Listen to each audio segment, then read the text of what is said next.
جی محمد دلشاد صاحب، میرا سوال یہ ہے کہ صحیح اسلام کیا ہے؟ جی میرا سوال یہ ہے کہ مسلمان کا صحیح مطلب کیا ہے؟ آسان طریقے سے سمجھائیں۔ بہت اچھا سوال کیا ہے کہ اسلام دھرم کا صحیح نچوڑ کیا ہے، صحیح اسلام کیا ہے، اور مسلمان کا صحیح مطلب کیا ہے، مسلم کسے کہتے ہیں؟ تو دیکھیے، دو باتوں میں جواب دوں گا، اس کا جواب دوں گا، سوال کا جواب آپ سے امید ہے کہ دھیان لگا کے سنیں، اور جو بھی ہمارے بھائی یا بہن ہمیں یوٹیوب پہ سن رہے ہیں، میں ان سے ریکویسٹ کرتا ہوں ویڈیو کو پوری سنیں اور ہمارے چینل کے اندر جا کر کے ایک ایک کر کے سبھی ویڈیو دیکھیں اور سنیں، تاکہ آپ جلدی سے جلدی جیون کا صحیح مقصد جان سکیں۔ آئیے جواب کی طرف چلتا ہوں۔ سب سے پہلے یہ سمجھ لیں کہ جو ہمارا سچا بنانے والا مالک ہے، زمین و آسمان میں جو بھی کچھ ہے سب اسی کا ہے، اس کا پیدا کرنے کا مقصد ہی ہمیں یہ ہے کہ ہم دنیا میں آ کر کے اس مالک کو بنا دیکھے اس کی پہچان کریں۔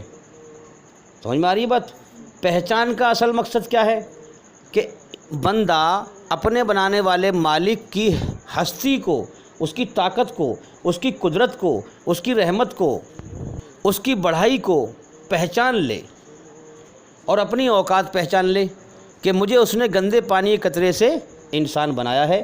اب جس نے مجھے گندے پانی کے قطرے سے انسان بنایا ہے، ساری تعریفوں کا مالک وہ ہے۔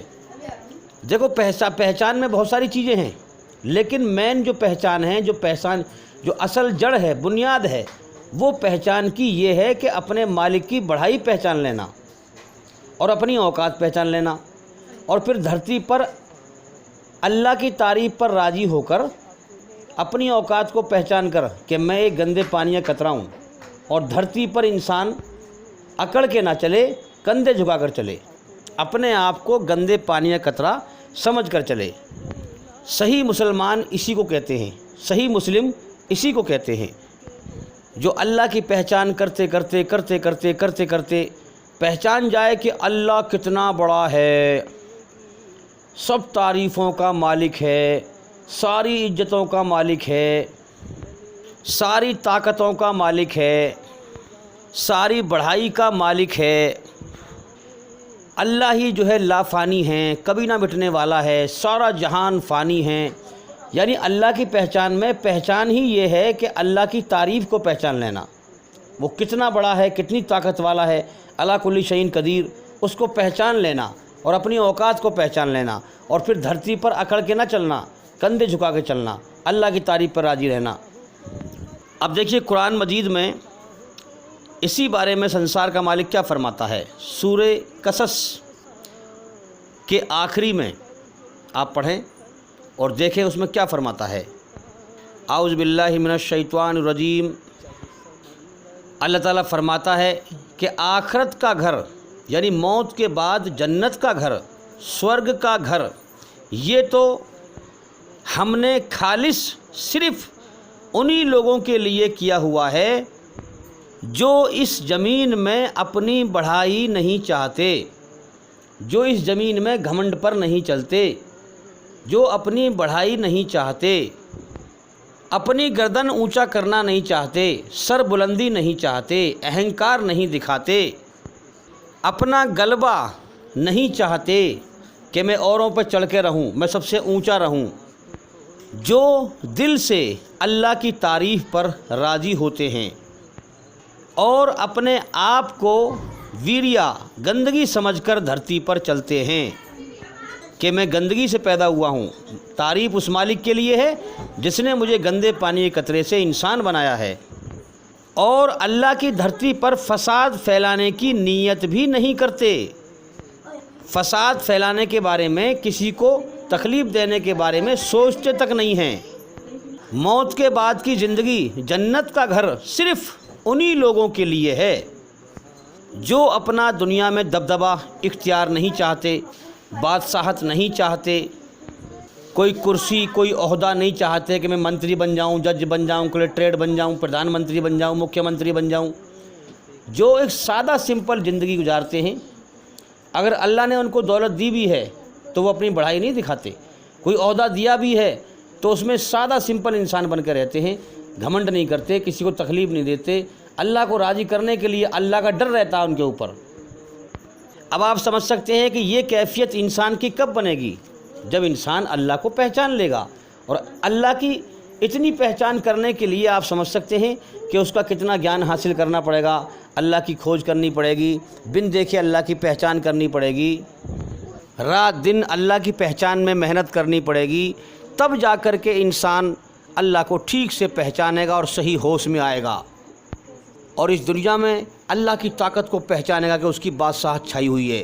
جس کو چاہتا ہے موت دے کے اٹھا لیتا ہے، جس کو چاہتا ہے زندگی دیتا ہے، جس کو چاہتا ہے دکھوں میں گھیر دیتا ہے، جس کو چاہتا ہے بیماریوں میں گھیر دیتا ہے۔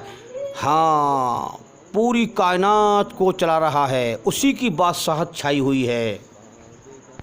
تو اللہ کی طاقت اور اس کی بڑھائی کے لیے، پہچان کے لیے انسان کو کتنی محنت کرنی پڑے گی، تب جا کر وہ ہوش میں آئے گا کہ میری اوقات کچھ نہیں ہے اللہ کے سامنے، سب تعریفوں کا مالک اللہ ہے۔ پھر وہ دھرتی پر اپنے آپ کو گندے پانی کا قطرہ سمجھ کر چلے گا، وہ گھمنڈ نہیں دکھائے گا، اہنکار نہیں دکھائے گا، کسی کو تکلیف نہیں دے گا۔ اصل میں حقیقت میں یہی مسلمان ہیں، یہی صحیح مسلم ہیں۔ اب آپ سوچ سکتے ہیں کتنا سارا گیان ہے اللہ کا، قرآن مجید پڑھیے آپ، ہیں ہر دھرم سے اللہ کی کھوج کیجئے، اچھائی کے راستے پر چل کر ہی اللہ کو آپ پا سکتے ہیں۔ تو اب آپ سمجھ سکتے ہیں اس بات سے کہ سارے دین کا نچوڑ یہی ہے، سارے اسلام دھرم کا نچوڑ یہی ہے، کیا کہ انسان اللہ کو ٹھیک سے پہچان لے۔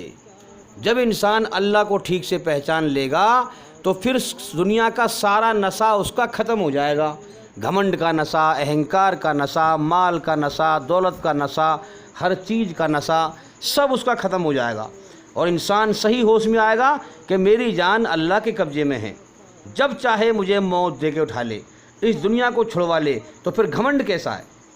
میری حقیقت یہ ہے، میری اوقات یہ ہے کہ کچھ سمے کے بعد مجھے وہ مٹی ملانے والا ہے، جیسے اس نے میرے سامنے بہتوں کو ملا دیا۔ تو جب اس کا نشہ ختم ہو جائے گا پھر وہ صحیح ہوش میں آئے گا، اور دل سے پھر اللہ کی تعریف پر راضی ہوگا، اور پھر دھرتی پر اکڑ کے نہیں چلے گا۔ یہی صحیح مسلم ہیں، اور یہی سارے اسلام دھرم کا نچوڑ ہے۔ اور اللہ نے قرآن میں اس سورہ میں بالکل مہر لگا دی کہ صرف موت کے بعد کی زندگی کا گھر، جنت کا گھر صرف انہی لوگوں کے لیے ہے جو دھرتی پر فساد پھیلانے کی نیت بھی نہیں کرتے، گھمنڈ میں نہیں چلتے، اہنکار میں نہیں چلتے، اپنے رب کو محنت کر کے پہچان لیتے ہیں اس کی طاقت کہ وہ کتنی طاقت والا ہے، اور پھر دل سے اللہ کی تعریف پر راضی ہو کر اپنے آپ کو گندے پانی کا قطرہ سمجھ کر دھرتی پر چلتے ہیں۔ اور اسی بات کو حدیث میں کہا گیا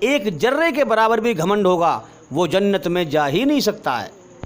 تو میرے بھائیوں، یہی مین جج ہے، یہی نچوڑ ہے اسلام دھرم کا۔ اگر انسان نمازیں پڑھے، سارے دین پہ چلے، اور اس کے دل میں گھمنڈ ہو تو اس کا سارا دین بیکار ہو گیا کہ نہیں ہو گیا؟ اسی لیے اپنے دل کو گھمنڈ سے پاک کریں، اللہ کی تعریف پر راضی ہو جائیں، اللہ کی بڑائی کو پہچانیں، اللہ کے لیے محنت کریں، بن دے کے اس کی پہچان کریں، اس کی کھوج کریں۔ آج ہم دیکھ رہے ہیں کہ یہ مسلمان قوم کیوں ذلیل ہو رہی ہے، کیا وجہ ہے؟ اللہ فرماتا ہے کہ اے قوم، میرے قرآن کو سمجھ کر میری مرضی کو پہچانو۔ یہ قوم کہتی ہے کہ ہم نہیں تیری مرضی پہچانیں گے، ہم اپنی مرضی پہ چلیں گے۔ کرموں سے یہی دکھتا ہے، چاہے انسان زبان سے نہ کہے مگر کرموں سے دکھائی دے رہا ہے۔ کیا دیکھ رہے ہیں ہم کہ قرآن کو بنا سمجھے پڑھتے ہیں، اگر دین حق سمجھائیں تو سمجھنے کی کوشش نہیں کرتے ہیں، جھگڑا کرنے کو آتے ہیں، فرقہ پرستی میں بٹے ہوئے ہیں، منمانی کے دین بنا رکھے ہیں، رب کی مرضی جاننے کو تیار نہیں، اپنے من کی مرضی پہ چل رہے ہیں۔ ہاں، اللہ کی طرف سے اشارہ ہوتا ہے کہ اے قوم، اس دنیا کے دھوکے کو پہچان، یہ دنیا دھوکہ ہے، اس کے پیچھے نہ لگ، آخرت کی تیاری کر، موت کے بعد کی زندگی کی تیاری کر۔ قوم کہتی ہے نہ، ہم تو دنیا کے پیچھے بھاگیں گے، دنیا میں دوڑ لگائیں گے، ہم آخرت کو نہیں مانتے۔ کرموں سے آپ دیکھیں، یہی چھلک رہا ہے لوگوں کے کرموں سے کہ آخرت کا جو ہے دل سے یقین نہیں ہے لوگوں کو۔ اگر یقین ہو تو پھر جرم جاستی کیوں کریں آپس میں؟ تو میرے بھائیوں، جو قوم اپنی منمانی کرے، اپنی جان پہ ظلم کرے، اپنے مالک کی مرضی کو پہچاننے کی کوشش نہ کرے، تو پھر اس قوم کا حال کیا بنے گا؟ وہ قوم ذلت میں گھر جائے گی۔ اللہ چاہتا ہے کہ لوگوں جو بھی محنت کرو، اسے دل سے کرو، دنیا کو چھوڑو، اس کا دھوکہ پہچانو، دل سے تیاری کرو موت کے بعد کی زندگی کی، مگر قوم سننے کو تیار نہیں. دنیا پرستی میں اتنی لین ہے کہ اللہ کی بات سننے کو تیار نہیں، دھرم کا دھندا بنا رکھا ہے، غور کرنے کو تیار نہیں. اسی لیے عقل بند ہے، کوئی ہوش نہیں ہے کہ دائیں بائیں ہمارے کیا ہو رہا ہے، ہمارے ساتھ کیا منصوبے بنائے جا رہے ہیں، ہمیں برباد کرنے کے لیے کیا پلاننگ کی جا رہی ہے. تو میرے بھائیوں، جو قوم اللہ سے ہٹ جاتی ہے، اللہ کی مرضی سے ہٹ جاتی ہے، اسے پھر دنیا پرستی میں اتنا بھٹک جاتی ہے کہ اسے کوئی ہوش نہیں ہوتا کہ دائیں بائیں اوپر میرے کیا ہو رہا ہے. اس کی عقل ہو جاتی ہے بند. پھر وہ دیکھ نہیں پاتا کھل کے کہ میرے پیچھے لوگ لگے ہوئے ہیں اور کیا کرنے والے ہیں، کیا پلاننگ چل رہی ہے ہمارے ساتھ، کافروں کی کیا پلاننگ چل رہی ہے. اس لیے میرے بھائیوں، آج غور کرنے کی ضرورت ہے. زندہ ایمان بناؤ، اللہ کو راضی کرو، دل سے اللہ کی راہ میں لگ جاؤ. دنیا کو دل سے چھوڑو، یہ دھوکہ ہے. کتنے مر رہے ہیں روز. اللہ کی طرف دل سے دھیان لگاؤ، ایمان بناؤ. کبھی بھی اللہ کا بلاوا آ سکتا ہے. تو میں نے 2 باتوں میں سارے اسلام دھرم کا نچوڑ بیان کر دیا کہ جو انسان اللہ کی ٹھیک سے پہچان کر لے گا، اللہ کی تعریف پر راضی ہو جائے گا، اللہ کی بڑائی کو پہچان لے گا، اپنے گھمنڈ کو مٹائے گا، اپنی اوقات کو پہچان لے گا، دھرتی پر فساد پھیلانے کی نیت بھی نہ کرے گا، اللہ تعالیٰ جنت کا گھر صرف انہی لوگوں کو دے گا.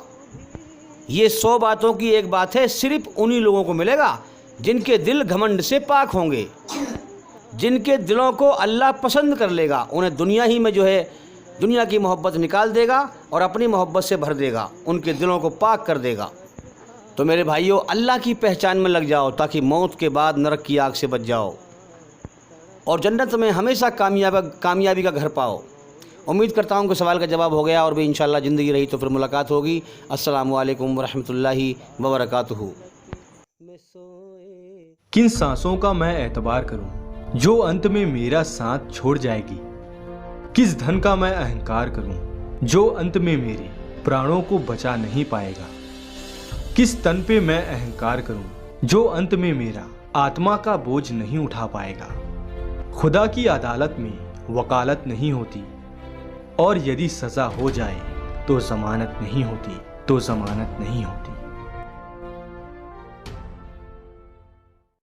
اللہ کے آگے صاف دل سے توبہ کرو، امید ہے کہ وہ تمہارے گناہ تم سے دور کر دے گا اور تم کو جنتوں میں جن کے نیچے نہریں بہہ رہی ہیں داخل کرے گا. اس دن اللہ پیغمبر صلی اللہ علیہ وآلہ وسلم کو اور ان لوگوں کو جو ان کے ساتھ ایمان لائے ہیں رسوا نہیں کرے گا، بلکہ ان کا نور ایمان ان کے آگے اور داہنی طرف روشنی کرتا ہوا چل رہا ہوگا، اور وہ اللہ سے التجا کریں گے کہ اے پروردگار، ہمارا نور ہمارے لیے پورا کر اور ہمیں معاف فرما، بے شک اللہ ہر چیز پر قادر ہے. لوگوں کا حساب اعمال کا وقت نزدیک آ پہنچا ہے اور وہ غفلت میں پڑے اس سے منہ پھیر رہے ہیں. ان کے پاس کوئی نئی نصیحت ان کے پروردگار کی طرف سے نہیں آتی مگر وہ اسے کھیلتے ہوئے سنتے ہیں. ان کے دل غفلت میں پڑے ہوئے ہیں.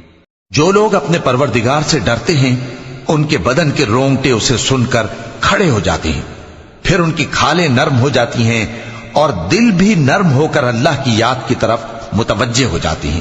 یہی اللہ کی ہدایت ہے، وہ اس سے جس کو چاہتا ہے ہدایت دیتا ہے، اور جس کو اللہ گمراہ رہنے دے اس کو کوئی ہدایت دینے والا نہیں. جو لوگ اپنے پروردگار سے ڈرتے ہیں ان کے بدن کے رونگٹے اسے سن کر کھڑے ہو جاتے ہیں، پھر ان کی کھالیں نرم ہو جاتی ہیں اور دل بھی نرم ہو کر اللہ کی یاد کی طرف متوجہ ہو جاتے ہیں. یہی اللہ کی ہدایت ہے، وہ اس سے جس کو چاہتا ہے ہدایت دیتا ہے، اور جس کو اللہ گمراہ رہنے. اے پیغمبر، میری طرف سے لوگوں کو کہہ دو کہ اے میرے بندو، جنہوں نے اپنی جانوں پر زیادتی کی ہے اللہ کی رحمت سے نا امید نہ ہونا. اللہ تو سب گناہوں کو بخش دیتا ہے، بے شک وہی تو ہے بڑا بخشنے والا، بڑا مہربان. اور اس سے پہلے کہ تم پر عذاب آ واقع ہو اپنے پروردگار کی طرف رجوع کرو اور اس کے فرما بردار ہو جاؤ، ورنہ بعد میں تم کو مدد نہیں ملے گی. اور اس سے پہلے کہ تم پر ناگہاں عذاب آ جائے اور تم کو خبر بھی نہ ہو اس نہایت اچھی کتاب کی جو تمہارے پروردگار کی طرف سے تمہاری جانب نازل ہوئی ہے پیروی کرو. ایسا نہ ہو کہ اس وقت کوئی شخص کہنے لگے کہ ہائے اس کوتاہی پر افسوس ہے جو میں نے اللہ کا حق ماننے میں کی اور میں تو ہنسی ہی کرتا رہا، یا یہ کہنے لگے کہ اگر اللہ مجھ کو ہدایت دیتا تو میں بھی پرہیزگاروں میں ہوتا. یا جب عذاب دیکھ لے تو کہنے لگے کہ اگر مجھے پھر ایک دفعہ دنیا میں جانا ہو تو میں نیکوکاروں میں ہو جاؤں۔ ارشاد ہوگا کیوں نہیں، میری آیتیں تیرے پاس پہنچ گئی تھی مگر تو نے ان کو جھٹلایا اور شیخی میں آ گیا اور تو کافر بن گیا۔ اور اے مخاطب، جن لوگوں نے اللہ پر جھوٹ بولا تم قیامت کے دن دیکھو گے کہ ان کے چہرے سیاہ ہو رہے ہوں گے۔ کیا تکبر کرنے والوں کا ٹھکانہ دوزخ میں نہیں ہے؟ اور ہم نے لوگوں کے سمجھانے کے لیے اس قرآن میں ہر طرح کی مثالیں بیان کی ہیں تاکہ وہ نصیحت حاصل کریں۔ یہ قرآن عربی ہے جس میں کوئی عیب اور اختلاف نہیں، تاکہ وہ